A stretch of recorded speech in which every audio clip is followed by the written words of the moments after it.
সুবহানাল্লাহ সুবহানাল্লাজি আমরা মানুষ কবরের আসামি। সুবহানাল্লাহ আলহামদুলিল্লাহ লা ইলাহা ইল্লাল্লাহ। সুবহানাল্লাহ আলহামদুলিল্লাহ লা ইলাহা ইল্লাল্লাহ লা ইলাহা ইল্লাল্লাহু মুহাম্মাদুর রাসূলুল্লাহ সাল্লাল্লাহু আলাইহি ওয়াসাল্লাম।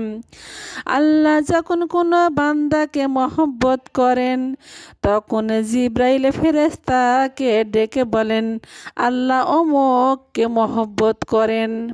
তুমি তাকে মহব্বত করো, ফলে জিব্রাইল ফেরেশতা তাকেও মহব্বত করেন। জিব্রাইল ফেরেশতা আসমানবাসীদের মধ্যে ঘোষণা করেন, আল্লাহ অমুককে মহব্বত করেন, তোমরাও তাকে মহব্বত করো। আসমানবাসী ফেরেশতাগণ তাকে মহব্বত করেন। জমিনে তার মর্যাদা বৃদ্ধি পায়। প্রত্যেক সোম বৃহস্পতিবার জান্নাতের দরজা খোলা হয়। প্রত্যেক সোম বৃহস্পতিবার আমল নামায় পেশ করা হয়। আল্লাহ প্রত্যেক বান্দাকে ক্ষমা করে দেন যারা আল্লাহর সাথে শিরিক করেন না।